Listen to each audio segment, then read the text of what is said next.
नमस्कार, प्रणाम आप सभी को। आप सभी का छोटा भाई चंद्रमा गाजीपुरी। आज हम लोग गाजीपुर बीहनो ब्लॉक में कार्यक्रम करने के लिए जा रहे हैं और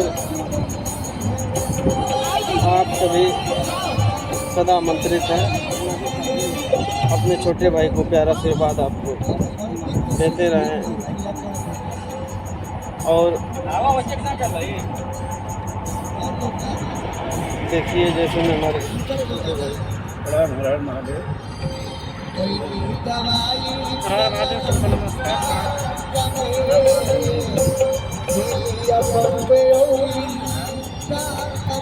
सब सभी को आशीर्वाद प्यार चाहिए। अपने छोटे भाई को आशीर्वाद आप लोग देते रहें। जय माता दी। हर